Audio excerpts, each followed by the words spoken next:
Are you a snake, a frog, or a swan?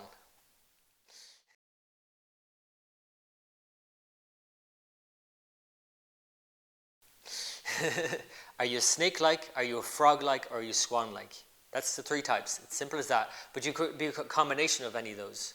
Maybe two of them, more. It's more rare to have all three. And certainly when you have one, you know that you're that one, airy type. The thin type, the smaller limbed, longer limbed usually, or very short limbed. This is going to be a challenge for a vata or snake type with long limbs. Can you see a problem? With my spine, it just wants to curl back and lower down. And then if I go into a twist from here, that's not a good thing. That's really not a good thing for my spine, because you need length in your spine to be able to twist it. So I am going to need at least one block to get some length up and then twist. Right? The other option is to take your foot over and lengthen up. And maybe take the other foot in, and then you have this pose. Right? That would be better for someone who's snake-like. So the other thing with someone who has long limbs is that they can reach into the pose, and it seems like they're doing the pose. Whereas someone else with shorter limbs, who's more stocky type, you might say, with shorter, thicker limbs, might not even get to the foot, but they might be doing the pose in a better way than this looks like. So this looks like I'm doing the pose, because it looks like I've reached the end of the pose, and I've bound in the pose. But it actually isn't the pose. The pose is here. What's going on here in my lower back and in my spine is more important than what's going on in my limbs. So this is why vata types have a tendency towards back problems, lower back problems. It's more lower in the body. The seat of vata, of air, is in the lower body, in the large intestine.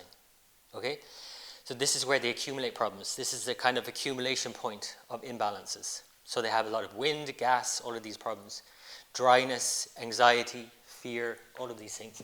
So they need to ground themselves and realize that actually the spinal problem is the hips and the spine and all of that are really can be a problem for them, because if you notice yourself how you're sitting most of the day, are you sitting with your pelvis tucked this way, anterior tilted, or this way, posterior tilted?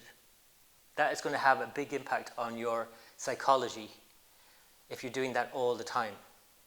So what kind of psychology will this represent? This is like a fear-based psychology. This is like fear, closing in. And that kind of sitting, this closing in, protecting yourself, this fear base, can be lift up. This alone is good for vata types. Because like a snake, remember, you're either a snake, a frog, or a swan. A snake stays with the belly on the ground, constantly slithering on the ground, checking, feeling, right? So this is a nice pose for vata. It grounds them. Vata type. So again, advantages are that they have longer limbs, so they can take their arms and wrap it around and go into a bind, no problem. Disadvantages are that those same long limbs get in the way and create spinal distortions and lower back pain. Then you have the second type, which are the frog types. So the frog types, or what are called pitta, the fire element as opposed to air, are forceful and bounding, and they are tend to be more forceful in whatever they do. And the issue there is that they can create injuries, basically, because if you're always pushing into poses, then you create more problems. These are the Mars types. Okay? So Mars is about injury, it's about accident, right? So it's important that we do use our Mars, our willpower, our courage, and our strength to develop strength in whatever we do, not just exercise. But if we overdo that, then we create more tension. And that's maybe the downside. And every type has a downside and an upside, right? So if you're Mars in nature, or if you're in the cycle of your life that's Mars, you're likely going to create some problems by creating tension. Okay? So how to counteract that? Well, basically, it's about cooling down, about allowing things to happen more than trying to control things. And Mars likes to control things. And controlling things can, even in the body, be reflected in a rigidity and a contraction and a stiffness. So that's maybe the downside of the frog bounding into class. The upside of the frog, and let's face it, there's mostly upsides to being a frog. They are the most athletic and fittest and strongest in that they can access their strength easier than other types. And so they're the GAA people in Ireland. People who are not in Ireland, it's about anyone who's on a football pitch, on a tennis court, anyone who's very athletic is a frog type. They need that energy bounding around in a match or in a game setting. So the upside is there are many upsides, but they then have the downside of injuring themselves. So that's the frog. The third type then is the swan. And the swan is slow and graceful and glides and has this kind of ease about them. And the upside of that is that they have grace, that they have a fluidity about them, that they move slowly and deliberately and with this kind of ease. The downside is they get stuck. Because if you're a bigger body type, which the swan types are, and they have shorter, stockier bodies, first of all, they're not going to maybe easily do this. They might not ever reach their foot in a pose. They might not be able to bind. They might be able to get their elbow towards the outside, but they definitely won't bind necessarily when they get their hands into a bind. The advantage of that is that they don't necessarily need props, usually, the swan types. Because they have big fleshy calves, big boned, big bodies. They have a lot of cushioning. They don't really need props. Their body is a prop. Their body is the cushion. And this is more related to the planet Jupiter and the planet Venus. So, Jupiter is the biggest planet. So obviously these are the biggest body types. But Venus is also said to be a mix of the air and the water type, the snake and the swan. So they have a mixture of having certain, curves in all the right places, let me put it that way. That's the Venus type. So they can be thin in one way, but they have kind of curves, and that's the mix of Vata and Kapha. Kapha is the water type, or the swan type, the graceful type.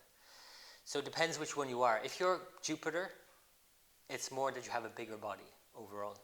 If you're Venus related, or Venus is very prominent in your blueprint, in your birth chart, then you're more likely going to have, a very possibly curvaceous body, but you might not be as rotund as the Jupiter body type, the biggest body type. It depends which one you are.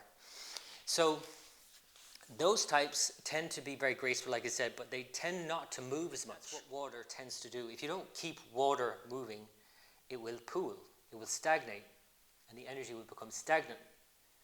So in any kind of class scenario, the water types need to move more than the others, more than any type, and they need to move a lot and get the whole body moving and develop more of a flow, because like a river flowing as opposed to a stagnant pool. That's the big difference between the two, but they're the same body type, right? So of course you're not just one of those, you're likely two of them. You're listening to me now and you're probably thinking, okay, I can kind of see myself a bit like that, but then I'm also a bit like this. Most people are two. So if I give you an example, I'm a snake and frog, mixture of two. So I'm like a snake that swallowed a frog or something. So I do have kind of, so for me, so I'm Vata Pitta, as Ayurveda would say. So I do have a sort of typical thin frame, but I have a capability of building muscle. If I put a lot of effort into it, I can, and lots of strength.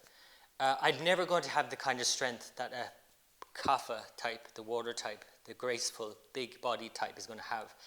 But their strength is not obvious if you're bigger bodied. It's less obvious. Their strength is more that they have a load in reserve.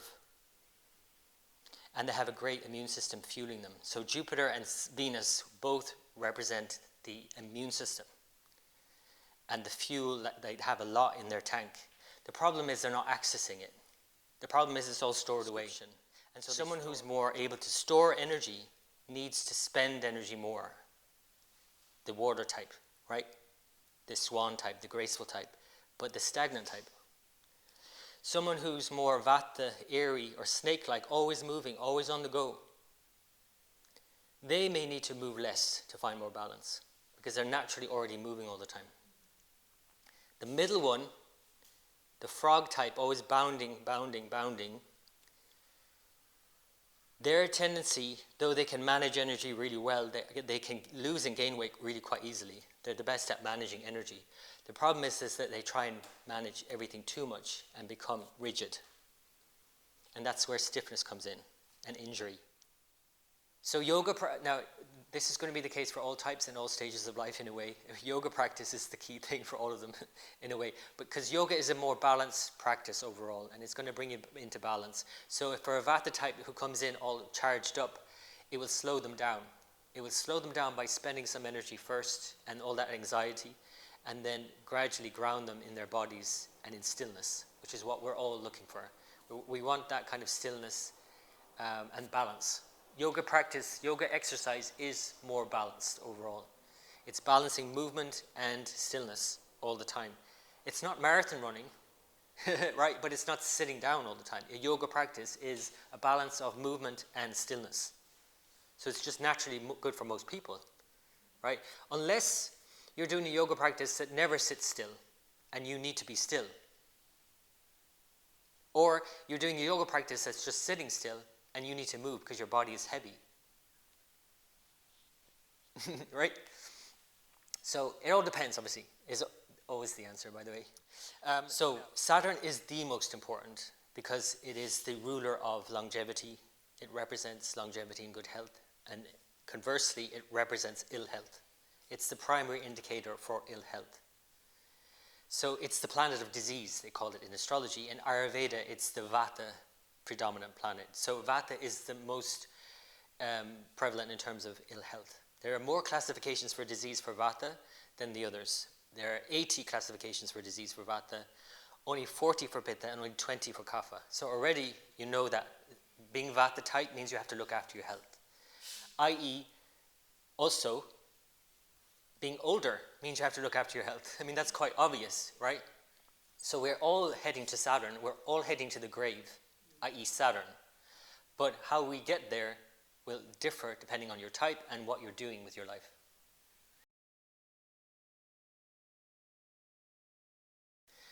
Which fascinates me all the time because Saturn rules the muscle. And what we're taught to do in our society is slow down, which you might say in one way is a good thing. But in another way, it's absolutely the opposite thing of what we should be doing. What we should be doing is, as we get older, is do more muscle training, more resistance training as we get older. And if we don't do it, we'll lose it. So as we age, weight training is more important than a teenager. Which sounds counterintuitive, you might think, but it's just a society thing that's imposed this kind of thing of, oh, you're getting older, you need to slow down. Yeah, you might need to slow down, but you also need to train your muscles because the muscle is the tissue of longevity, basically. Saturn is the planet of longevity. Saturn rules the muscle. If you're not working your muscle, you're going to age quicker. Quite simple as like if you can't bend over and pick something up, or you can't reach up and hold something. You know what I mean? So you do have to train your muscle. So that's why, from an Ayurvedic point of view, from an astrological point of view, Saturn is the most important planet and indicator of disease. So again, use it or lose it, especially as you age. Make sure that you're engaging with it in a positive way, i.e. training your muscles. And if you can't, even if someone's sitting in a wheelchair and they can't move, then the alternative then is the other signification of Saturn, which is the breath. Saturn, and we talked about this in the earlier class, Saturn rules the muscle and the breath, and they're both intricately linked. And really, when you're exercising, what ends up you running out of, well, what do you say even? You'll run out of breath. So it's you might feel muscle soreness, but really it's the breath that's going to stop you moving. Right? If you go for a run and you start panting, it's actually the breath that you need to have control of more than anything. So when in yoga they talk about pranayama, yama meaning god of restraint, prana is the life force, the breath, and that means restraining the breath, slowing the breath down, controlling it, so that you can increase more muscle energy. right? So we did a practice earlier in the class where we actually started to slow the breath down, even pause the breath, and we then could see then that we could do more exercise by doing more push-ups than we normally could. So there's a whole link between breath as well and muscle. And again, so if somebody is older or even younger and just cannot move for whatever reason, they can still engage with Saturn, with the breath. Ideally, if you're able to move and you can still, and you are breathing, let's face it, if you're alive, you're breathing. That's what it means to be alive. If you're breathing, but you can also move, it's ideal to engage with both, to breathe and move. That's why, again, yoga practice is so important as we age. That's why you see yoga teachers in their 90s. They're still moving and breathing and working their muscle. And fit and well and healthy. And they're basically, those type of people in their astrology will show up as a positive Saturn. And the people who age very quickly and deteriorate very quickly will be a negative Saturn. It's still Saturn, but like, which one do you want? It's important to engage with these things positively, and the more you do that, the more you squeeze out the negative attributes of the planet, of the time of your life or whatever. Every time of our life and every season in the year has a positive and a negative. So the more you engage with the positive, the less you see the negative. The snake relates to actually not just Saturn, but also the north node of the moon is called in astrology called Rahu, the northern eclipse point. And it's actually both. And it's the reason why snake types, well, first of all, the symbolism of snakes is relevant, but it's the reason why they're a bit all over the place. And so Saturn and Rahu both can be a bit all over the place, and they both need to be more disciplined. The positive expression of Saturn is being disciplined. Rahu is like the opposite of that, and chaos. If you're in a Saturn cycle, you could be very disciplined. That could be a good thing. If you're in a Rahu cycle, it could be chaotic. That's not such a good thing. They're both expressions of air, but the difference between one and the other is like the difference between a hurricane and a nice cool breeze. Either are drying, that's again the dryness of both, but one of them is chaotic and one of them is more focused. Like the breath. There is air, there's life everywhere, and when it enters our body, it becomes prana. And the 5 vayus, we'll get into that now. But basically, it becomes very different once it enters our system. So, the 5 vayus, there are 5 vayus, or winds, as they're called, regulating all of our body systems and mind-body. As soon as we breathe in, which is the prana vayu, the main governing vayu, or wind, which is, more so in the head and chest, for obvious reasons. You're breathing in, right? That then is digested in a way. You don't normally think about breath being digested or having to be digested, but actually breath has to be digested in a way, from an Ayurvedic point of view. And the pranavayu comes in, and the samanavayu, sama means same, so it's like the equalizing breath. The digesting breath is more circulated here around the navel. So you have the prana, overall energy coming in, chest, and then the circulating or centering breath in the navel. And then you have the diffuse vayu, the vyana vayu it's called, that circulates throughout the whole body. So you have to take air in, you have to digest it and recirculate it throughout your whole body. That's why you can say breathe into your big toe.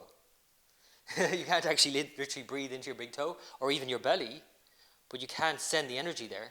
That's prana, that's life force, right? Then there's the udana vayu, which is the upward moving and expressive wind, which I'm using a lot of right now because I'm talking a lot. And that relates to Saturn. So Vata types cannot, for the life of them, hold on to energy. They're constantly firing it off.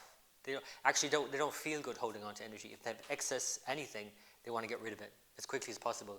So that's why they're always thin. And they talk a lot, usually. So this Udana Vayu is this expressive one, and it relates to Saturn. The Prana Vayu is Jupiter, the opposite. It's the life coming in. It's the reinvigoration, the life force coming into you again. The Saturn is the life leaving you. You're going to die with the breath leaving you, right? But the life is the Jupiter coming in. Mars is the centering breath, right? It's the heat that's generated here in the navel. Venus, more so the circulating breath. The sun, obviously, the solar plexus is also related to samana, whereas the moon is also related to the circulating breath. And then the last one is apana vayu, which is this downward moving, which relates to Mercury and the earthedness, the kind of moving down, right? So you can think of the moving up and out when you express, when you talk a lot, you're moving a lot of energy through Saturn, which governs the throat chakra, by the way. But when you're moving the energy down and out, that's more grounded energy in a way. And in yoga practice, it's all about the prana coming in and the apana, that seated energy, and bringing them into a central focus in the navel, right?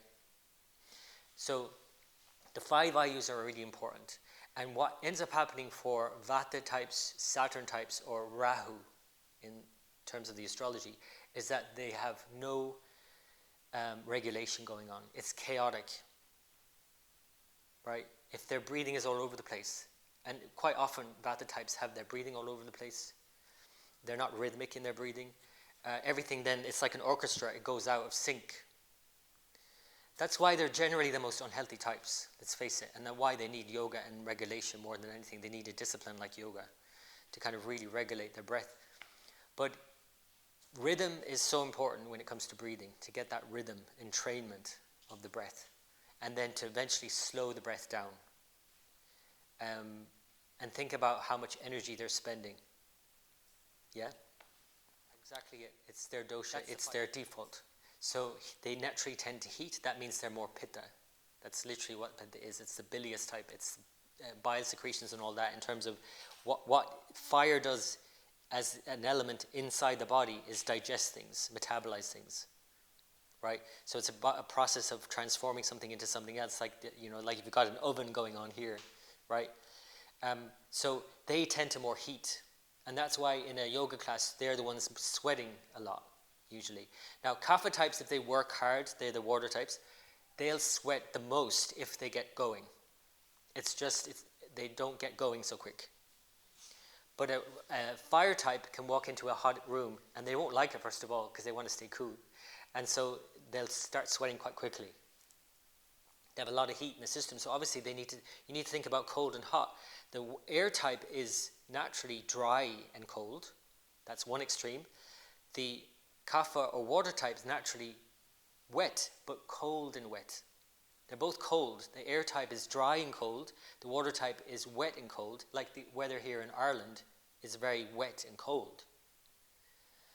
The middle type is hot, right? So depending on what type you are, you could have a mix of air and water.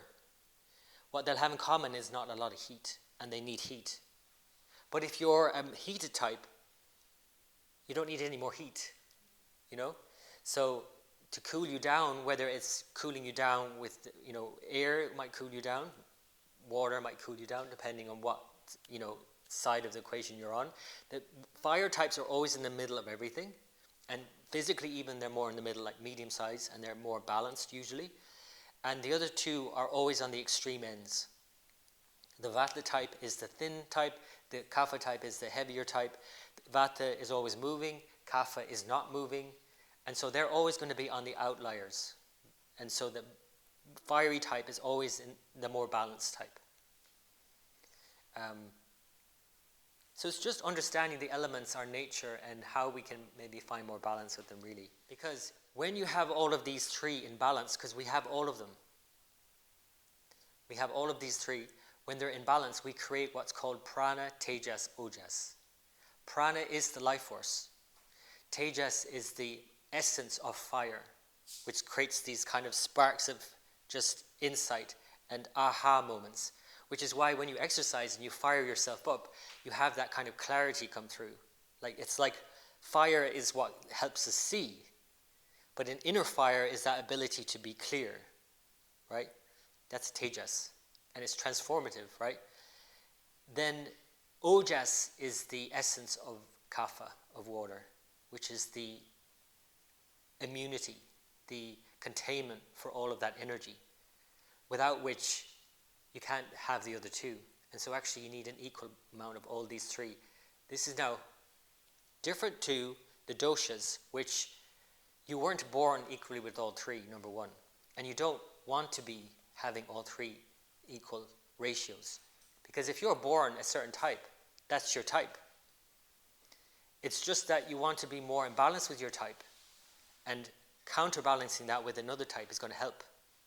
Example, you're born as an air type, air, fire, vata, pitta. It's helpful to increase more kapha type things in your life. Foods, weather that is more, tropical maybe, that's cooler maybe as well, depending. But certainly moist.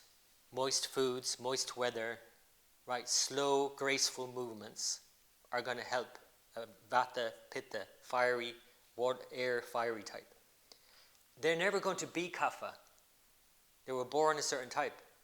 They're not going to be a kapha type, but they can be more like them to find more balance. So that's one thing. We're born a certain type, and we're not going to ever change. But we are going to either come in or go out of balance with that type. But these three essences of these three doshas, we do want to keep in balance, for sure. Prana, tejas, ojas. Life force, the vitality of the life force when we breathe in, when we feel that life force come in. We also need to be able to digest it. That's tejas. And ojas, we need to be able to contain it. Which is why when someone hasn't built up ojas, the container, the immunity, and they do a lot of extreme things, like extreme breathing exercises, it can really make them feel ungrounded. Because, again, think about it, you have to digest the air, the life force, the prana more so, that you're bringing in. Right? Even just now, in terms of you listening to me today, I'm throwing a lot of ideas at you.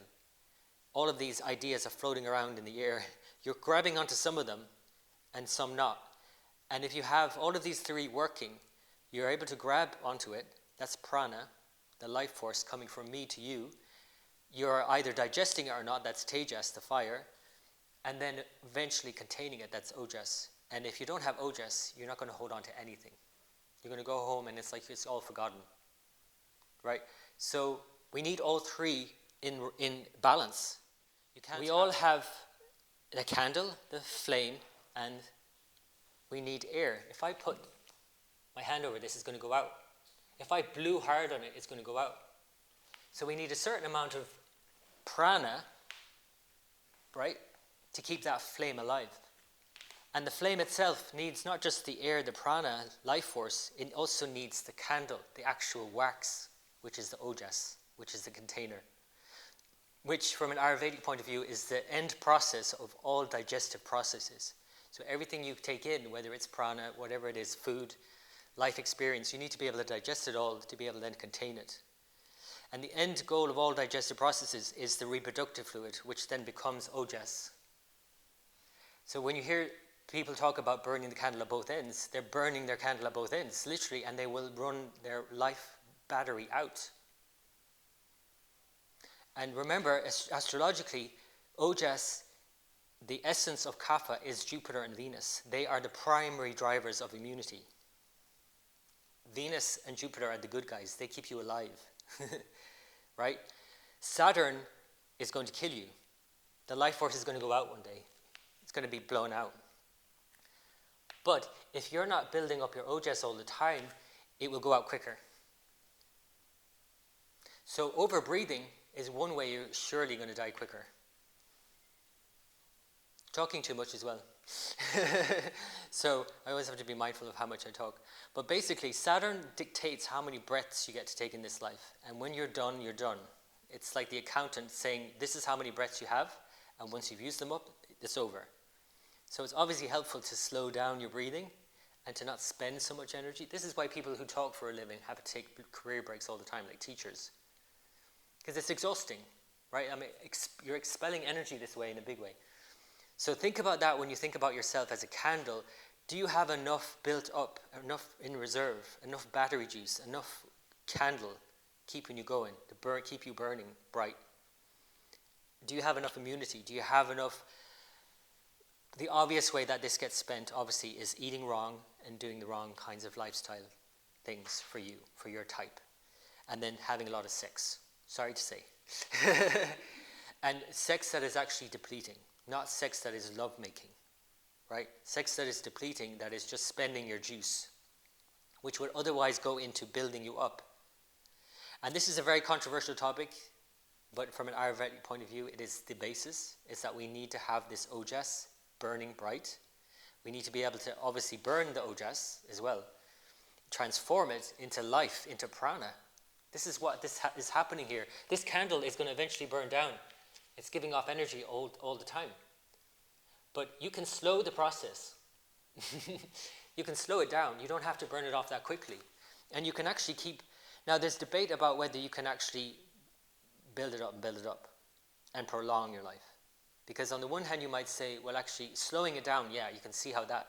We can all do that. We can stop burning the candle at both ends, slow down, live life slower, we live longer. Simple as that, right?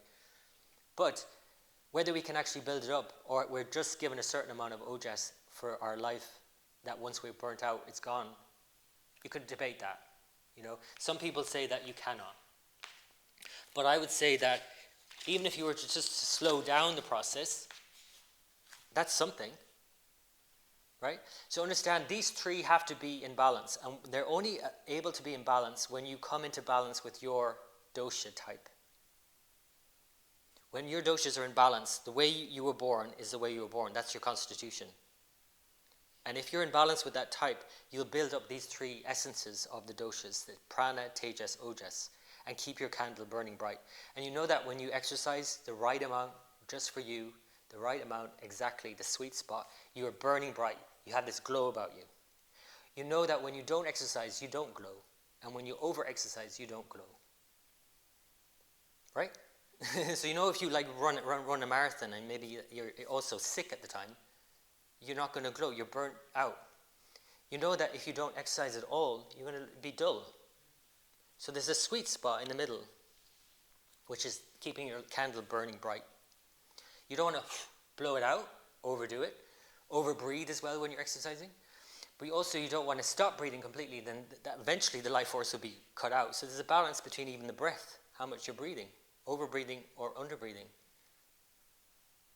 There's a sweet spot with exercise, with breathing, with everything we do, with eating, with sleeping, with having sex. These are the three things. Eating, sleeping, having sex that we need to regulate, along with exercise and the breath. Because if someone has a debilitated Saturn in their birth chart, it means that Saturn isn't strong, i.e. they might not be, now it can go one or both ways. They might not be disciplined enough to regulate their system, and there might be a lot of irregularity in their system. Or they could be too disciplined to counteract this weakness of Saturn. So it's like, or they have discipline imposed on them. That's another thing that happens a lot with weak Saturn, is that they don't have it in themselves to discipline themselves, so they get someone else to do it for them. And then that kind of rigidity is not necessarily a good thing either. Saturn is like rigid. And we get more rigid as we get older, right? So it's understanding, like, where are we on the spectrum? Really from Saturn is more vata, so it's more about discipline in terms of focus as well. Again, it's the difference between this candle is burning bright here with air giving it life, but if I started like blowing hard on that, you know, overdoing it, over-breathing, doing too much, it'll blow it out, extinguish it. So that's when Saturn is weak, debilitated in the birth chart. It can show there's an issue with keeping things regular. Just enough, not too much. Planets can be extreme when they're in any kind of extreme state, debilitated or exalted. We're likely, especially when exercising, over-breathing. We'll start breathing through our mouth.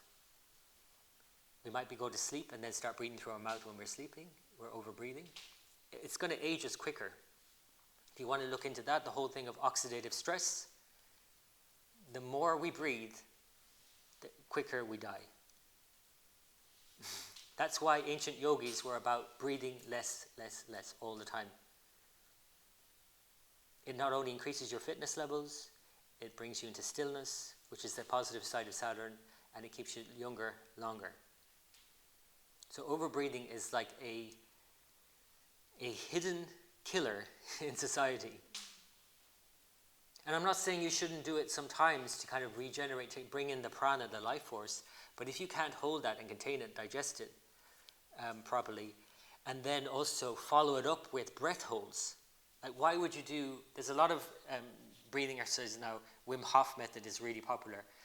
But what does he do? He gets you to breathe a lot and then hold your breath for a long time.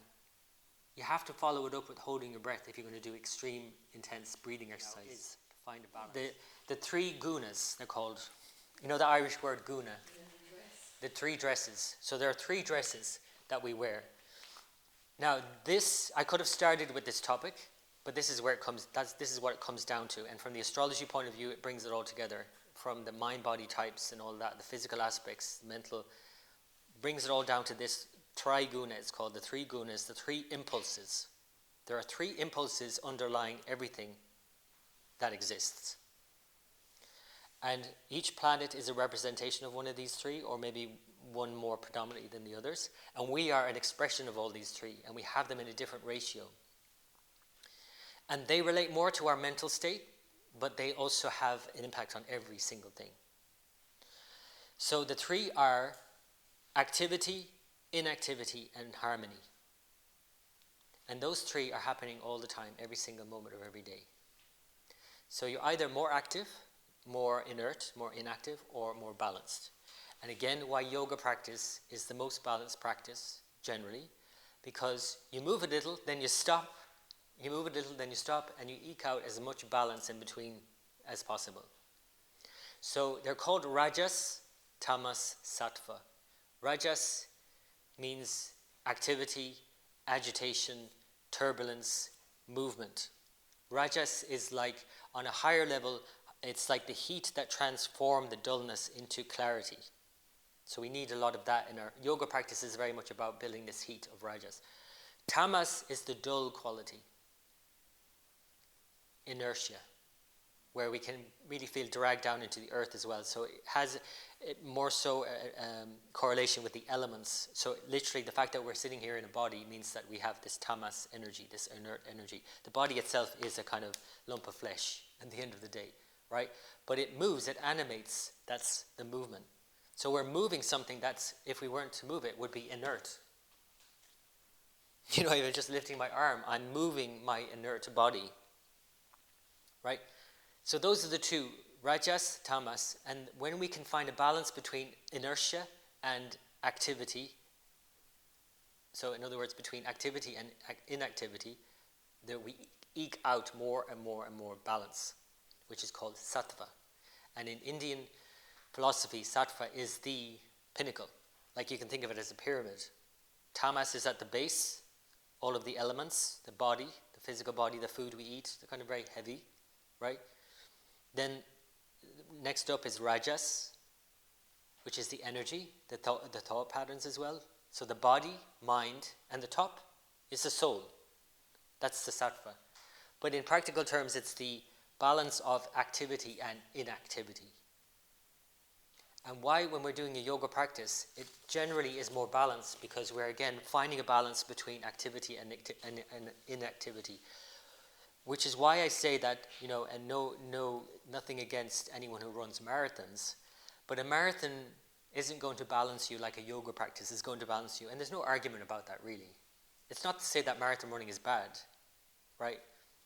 It's just that for balance, yoga practice is more balancing because it's about moving to a point to get that sweet spot and then squeezing out as much of that sweet spot, that sattva, as possible. And you know that in your body when you feel it, when you're in that ease. You're not straining yourself or you're not too dull. It's just right in the middle. That's what we want more of. And the more we have that, the more healthy we are. So now, let's bring the astrology in. Because that's obvious to know when we're moving throughout our day. When we wake up, we feel heavy. That's tamas. When we start moving, that's rajas. And we can then, after movement, sit and be still. That's sattva. But we can't go from not moving, waking up in the morning, and expect to sit and feel balanced if we just didn't move. Why do people go for a walk in the morning or exercise in the morning? They do it because there's a lot of stagnation overnight that needs to be addressed and then moved. All that heavy energy needs to be moved, and then we move. But then eventually we want to reach that state of balance. And this is the problem with modern life. Modern life takes us from stagnation, exhaustion, a sleep that is exhaustion, not really pure, a deep sleep that is regenerating. It's really more crashing and burning, and then waking up and taking coffee and doing it all over again, and then crashing down again, and then having to take stimulant to bring you up again, and then crashing down again. And very few of us reach that top pinnacle. Yeah? So it's like finding a balance between activity and inactivity in our day is going to help us reach that more balanced state more and more and more. So sometimes it might just mean in the yoga practice, it's about when you push yourself too far, be still. Find that stillness. When that stillness, that comfort, once you discover that comfort, becomes a heaviness, start moving again. So I want to finish on that as well for the last half an hour. I think that would be a good practice to do, because actually to move your body, however, you could sit where you are and still do it. But no matter how comfortable you sit, eventually you're going to get uncomfortable. I.e., sattva eventually has to slip back down into tamas. Whatever balance you have in your life, the earth itself, gravity will pull you down into the earth, and you'll feel discomfort somewhere in your body. And then there'll be an urge to move out of that discomfort. And then as soon as you move, then you feel more balanced and comforted again. And then wherever you move to next will slip back down into inertia. And then on and on it goes. And this is what's happening in astrology. So this is where it comes to the astrology. So basically, we are forever going through these cycles of astrology. So we have Ketu, the south node, Venus, Sun, Moon, Mars, Rahu, the north node, Jupiter, Saturn, Mercury. And going back to Ketu, the south node, Venus, Sun, Moon, Mars, so on and so on. On and on it goes every single day, these cycles. We experience them every single day of the week, year after year, but we also experience them on a bigger scale where we go through these cycles for many years. And depending where we are in that cycle will also show where we are in the cycle of inertia, activity, and balance. And so each planet has a predominance of inertia, activity, and more balance. The inert planets are Saturn and Mars and the nodes, Rahu and Ketu. And when we're in a cycle of any of those, we tend to more inertia. When we're in a cycle of Venus or Mercury, we tend to more activity. And when we're in a cycle of the Sun, Moon, and Jupiter, as long as they are well disposed in the chart, they're well placed, in other words, astrologically they're in strong positions and all of that, and they're not obscured by other things. That's what eclipses are. We're having an eclipse soon. What happens? The light of the sun and moon is dimmed. That's more inert. But when they're not, when they're shining bright, where we're burning bright like the candles, sun, moon, Jupiter also are more balanced. So if you're in a cycle of the sun, moon, or Jupiter, and they're more clear and bright in you, you'll be more balanced. You'll feel more inspired. You'll have a glow about you. You'll have like a sharpness about you as well. The sun is like that fire that is burning bright. Someone has a lot of clarity. They can be very clear about things. If you're in a Saturn cycle, it's likely you're going to be more inert. You're likely to be more stagnant. And you might, because answering a question earlier, you might also be more stagnant, but then also overcompensate for that stagnancy and go on marathon runs. I keep picking on marathon runners. I don't know why I'm doing that today. But, it's like very disassociative as well. I feel horrible, so I'm going to run this out instead of sitting with how you're feeling. That's Saturn. I don't want to feel this sadness, this whatever, this grief. That's Saturn. Then I'm just going to exercise till I drop into exhaustion. That's also Saturn. It still ends up in inertia. It still is a heavy feeling that I want to either get away from or I overdo it to overcompensate from, and I end up exhausted anyway. Mars is the same in a way, but a bit different. Mars is about brute force. I'm going to push my way through this no matter what. I don't want to have to feel this way, so I'm just going to work out like nobody's business and, really push through. you're still going to end up exhausted. And the nodes of the moon, the two eclipse points which shadow the sun or moon, they are the shadows, literally. Then there's a lack of clarity often. So that is also this tamas, this inertia. So depending on where we are in the cycles and which ones are active in us overall, as well as down to the current cycle, we have many going on at the same time. For example, going back to the different types, if a Saturn type, a Vata type, is in a Saturn cycle, they are obviously going to be more imbalanced with Vata than a Kapha type who is in a Saturn cycle, who actually might find that more balancing. So I'll repeat that because it's important, because if you're a Kapha type and watery type and you're in a cycle of your life that's drying, that's actually good in a way, right? When you take in the kind of more disciplined nature of Saturn, it might give you enough discipline and detachment to do the very thing you know you need to do. Right? But a Vata type who's already very disciplined, and Saturn comes along and that time in their life, they get even more disciplined. They start like beating themselves with a stick. Like I need to, like, it's almost like it's too much. It's too much of the same thing. So I'll repeat the planets because I'll repeat them in terms of the impulses, but also the elements. And understanding your element and your impulse will show, are you in a cycle that is likely balancing you or imbalancing you? So Ketu, the first one, is more fiery in nature, and it's tamas. It's dark, it's inert. Venus is more air and water, so either of those, and it's more rajasic, so it's more turbulent and agitated. The sun is more sattvic, potentially, and fiery, literally, obviously. Moon is both airy and watery, depending on whether it's a new moon or a full moon as well. The new moon is more airy, the full moon is more watery. And it can be more sattvic, depending also, ideally. Mars is more tamasic again, inert, but it's fiery. So for example, if someone has a very prominent Mars, that's when fiery type issues can crop up, like inflammation. It causes problems, as opposed to the sun, which if it's burning bright in someone, they have a very robust health and they're vibrant and vital. Whereas Mars kind of heat can create toxic heat, where it creates all of these inflammations and all of this. Then the Rahu, the north node, is airy, and it will, just like Saturn, cause a lot of issues in terms of air, and especially because Rahu is, like Saturn, tamas, it's inert. So it creates toxic air, in fact.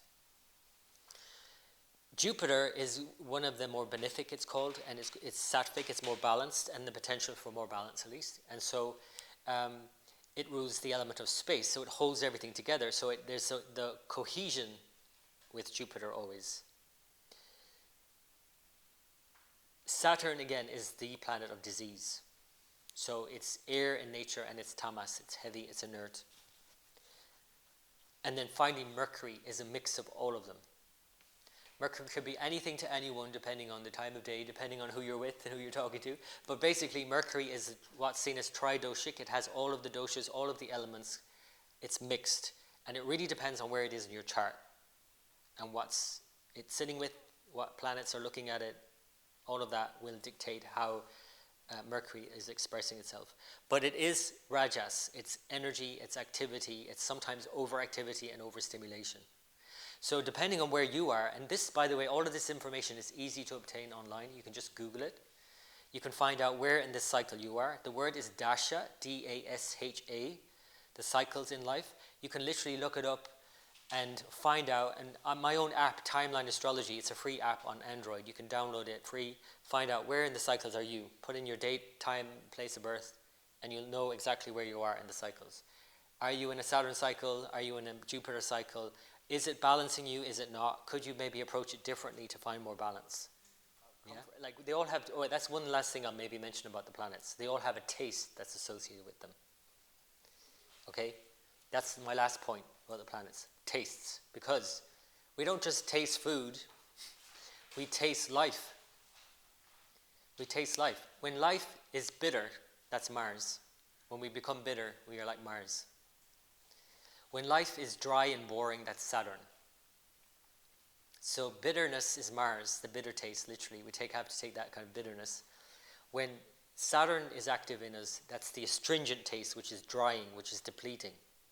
Again, it depends on what type you are, because depleting for Vata type is not good, but for a Kapha type is. Do you understand the difference? So that's Mars, bitter, Saturn, astringent, Sun, pungent. A bit of pungency is good in our diet to get us going, right? To give us some vitality. Jupiter, sweet. The biggest planet in our solar system represents the sweet taste, and when you eat too much of the sweet taste, you know what happens? You put on weight. So if you eat a lot of carbs, if you're already a Kapha type and you eat a lot of carbs, you're just going to put more weight on. You're already Jupiter-like. You don't need any more Jupiter.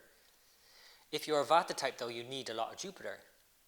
A lot more Jupiter, anyway. A lot more sweet taste in your diet, like rice and things like that, right? And by the way, rice is sweet. People always think rice isn't sweet. If you cut out sugar for any length of time and you eat white rice, it's like eating sugar.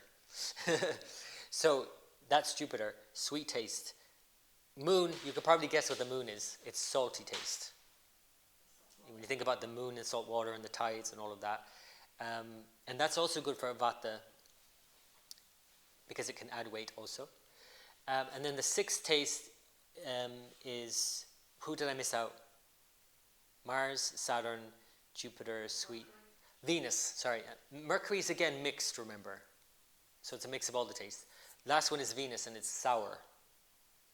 And why, when you get sick, you naturally want to reach for the sour tasting vitamin C's. There's a sourness about lemons. If you drink a lemon water in the mornings, it's great vitamin C. All of that keeps you youthful as well. That's the other thing about Venus. And clears your skin, so it's good for your skin, makes you look good. That's Venus. It's sour taste. Gets your juices flowing as well. Literally, Venus is all about juice, and it's literally the reproductive juice, right? So the fluids in your body and everything, and the balance of the kidneys and all of that is all related to Venus. So wherever cycle you're in, that taste is going to have a predominance. Like, for example, I'm in a Mars cycle at the moment. All of a sudden, out of nowhere, and of course it's not out of nowhere, all of a sudden I'm eating dark chocolate, like it's going out of business. I'm like, I never used to eat dark chocolate. I'm in a Mars cycle, which is bitter, and I'm craving this bitter taste. I'm wanting it to get me going. I had coffee this morning. I never drink coffee. That's the bitter taste. Mars equals coffee. It's just to get you going, to rev you up and get you going. That's Mars, right? But if you're in another cycle, like in a Jupiter cycle, you'll want more comforting foods perhaps. You want to be comforted, and you might eat a lot of sweet tasting foods. So again, it's helpful to know where you're at in this so you can know even down to the taste of your food. But it's not just food, it's about life. Is life sweet right now? Jupiter. Right? Is it dry and boring? Saturn. Is it bitter? Mars. That bitterness could be a good thing. A little bit of bitter taste, which you only need a small amount, is enough to get you going and fuel you to get you through something. A bit of coffee is okay sometimes, right? Yeah, that's Mars. So it depends. It's like we taste life. We literally are tasting life through our life experience. It's not just through our food. And that taste either imbalances us or balances us depending on our type. So again, if I'm more airy in nature, a Saturn cycle generally is very depleting for me because I'm already dry in nature and it's more drying and astringent. I can do something about that. I can counteract it through my diet. I might not, consciously do that if otherwise, but if I could consciously engage with it and eat these foods that are very moistening, and I could exercise to the point where I'm finding balance and not overdo it or underdo it. If you're depressed, you know that exercise is going to be good for you. But if you're in a Saturn cycle, it's harder to exercise. And there's a need to accept that you're in that state. But it doesn't mean you don't move to find more balance. It means that you actually maybe could do it moving more to be less depressed. But depression itself is saying that there's something here for you to not avoid anymore, and Saturn is telling you, you've been avoiding this thing all along, and maybe now look at this thing. And maybe it's also helpful to just look at it and sit with it and be with your feelings. So even how we approach our whatever we're doing, make sure that we're not like using exercise even, or even meditation. Saturn would definitely reflect on meditation. Meditation could be used as a way of checking out, disassociating from what's going on. I don't want to deal with what's going on in my life, so I'm just going to sit and meditate. That's very different to sitting and meditating in order for us to deal with what we need to deal with. Big difference. You're doing the same thing, but your intention is, do I want to sit to deal with what I'm dealing with, or to avoid what I really know I should be dealing with? It's both are Saturn. And depending on, obviously, Saturn in your chart, in your blueprint, will show which one do you veer towards. Are you disassociating, or are you dealing? Sun and Jupiter, for example, would be someone who's Pitta Kapha. And that's a really good mix. What it does mean, though, is that you don't have as much Vata, air, which means movement could be incorporated more and more adaptable movements, especially. Shaking it up a bit now and then. Because what tends to happen for Pitta Kapha is they can get very rigid. If the Kapha is not making them stuck, Pitta will make them very kind of regimented. Either way, it's still kind of into a groove that they're comfortable with, you might say, and that it could be good for them to come out of their comfort zone more. And in terms of the yoga practice, like I said, floor exercises especially. You can cycle, you can run marathons, you can cycle and all of that. Well, marathons may be different, but like cycling typically for a Kapha type is not going to balance them because it's sitting on a chair, moving their legs, and they're not getting the full body range. And especially because Kapha sits more predominantly up in the stomach and chest, they need that kind of movement, upper body movement going on to get more balance.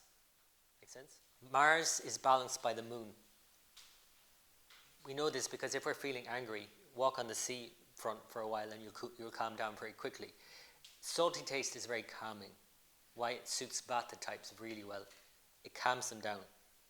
If you get proper good salt, like sea salt, and you put some of that in your food, or if you can put it in your water, it's very hydrating as well. Actually, water isn't actually very hydrating when you think about it. It sounds ridiculous to say that, but it's true. It can actually just go right through you. You can drink lots and lots of water. Vata types don't necessarily hold on to any of it. Right? A bit of salt for them is going to be really good, right? Because they're going to be able to... The new moon is more airy, the full moon more watery. If somebody has born on a full moon and it's in their rising sign, they're going to be more kapha, more rotund. Right? If somebody's born on a new moon, they're going to be more airy, slight, thin body.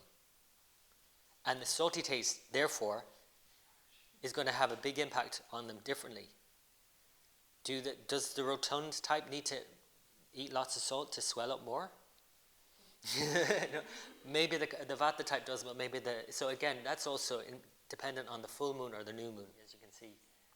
When you look at your birth chart and you see your blueprint, you can see actually what tastes, what experiences, not just foods, what experiences are going to help balance me, what climate is going to balance me, what company of people should I be keeping to help me come into more balance, what kind of exercise should I be doing, what kind of routine should I be keeping. All of these things will lead to this balance, which ultimately is about leading to this keeping you burning bright. Because ultimately, whatever taste you're taking in, whatever experiences you're taking in, ultimately it's going into creating this prana, this life force that you're able to digest with tejas and contain with ojas. These three fundamental essence of our being, coming down to this candle flame, is what keeps us alive and bright. And when we're out of balance in any way, when we're eating too much of something or not enough of another thing, or we're doing too much of this or that, according to our type, and when we go out of balance, we can't develop these three essences in the ratio we need to. So the sun is, when it's strong, as you know, when the sun literally is strong, we feel more vital. And this is why this time of year, as we're heading into the darker days, we lose our rhythm. And that's primarily what the sun represents, is our rhythm. We live by the rhythm of the sun every day and throughout the year and the seasons. And wintertime, we tend to lose our rhythm more than other times, because wintertime is the Saturn time of year, opposite the sun. So obviously it's helpful to get more rhythm into our life in the winter, more actually than the summer. And why it's helpful to exercise in that kind of way, rhythmically, in the winter. And actually in Ayurveda they say not to over-exercise anyway in the summer because it could overheat you for that reason, right? But we naturally have a rhythm in our days more in the summer months, and we lose it in the winter, and we get sluggish. That's why Saturn is representing this winter time. So, for example, if the sun, I'm not saying this is the case for you, but if the sun were weak in the person's chart, it's weak in Saturn's sign of strength. Well, or in Aquarius or Capricorn, but where Saturn is exalted in Libra, the sun is debilitated. So one sort of, the sun is debilitated or weak or fallen in Libra. It's right there now. We are at the downturn of the year. We're going into this downturn, like Libra is that symbol of the setting sun. The sun becomes weak. That's where Saturn is at its strongest. So we end up getting quite sluggish into the winter months, autumn, winter. And therefore it's more important that actually at that time that we get rhythm in our life and as much sun as we can, literally, but also vitality in every which way, right? So the sun, a weak sun, whether in the year or in ourselves general, someone with a weak sun needs to get rhythm in their life, i.e. exercise.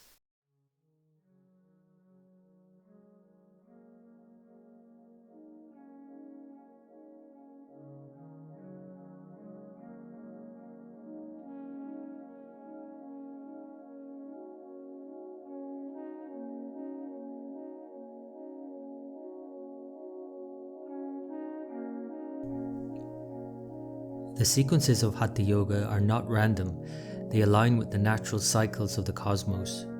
Journey with the planets to shapeshift through your cycles and your personal story through various combinations and possibilities before returning to your still center.